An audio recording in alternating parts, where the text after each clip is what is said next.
Mabilisang update muna tayo. Rematch sa pagitan ni Robson Consicao kontra kay Oshaki Foster. Ngayong November 2 na po yan.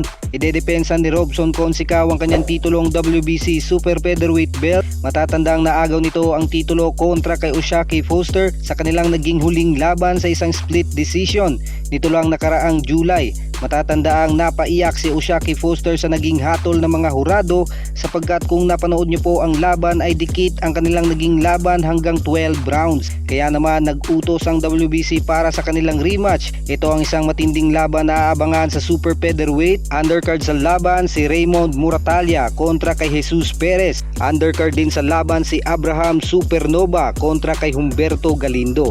Wala muna masyadong update ngayon sa boxing. Kaya i-update na lang din natin ang mga matinding paparating na laban.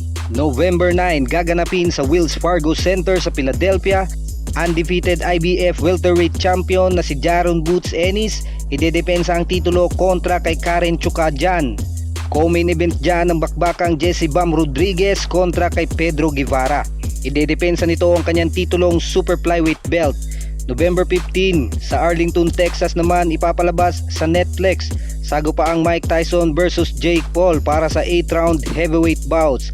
Undercard dyan ng laban ni WBC welterweight champion Mario Barrios, idedepensa ang titulo kontra kay Abel Ramos. December 7 naman sa Phoenix, Arizona, Emmanuel Navarrete versus Oscar Valdez rematch.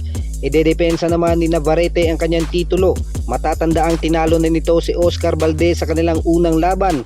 Kaya isa ito sa mga laban na dapat abangan kung magagawa bang makabawi ni Oscar Valdez sa kanilang rematch. Bakbakan ito ng dalawang kapwa Meksikano.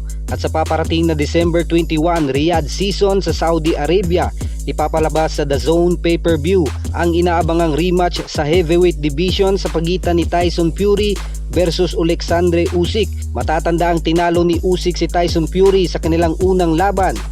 At sa December 24 sa lubong sa araw ng Kapaskuhan na Oya the Monster Inoue, idedepensa ang kanyang titulo kontra sa undefeated Australian boxer na si Sam Goodman. Ang laban na ito ay para sa undisputed super bantamweight belts. Ito ang ikatlong laban ni Inoue ngayong taon. Yan lang po muna ang mabilisang updates. Maraming salamat po.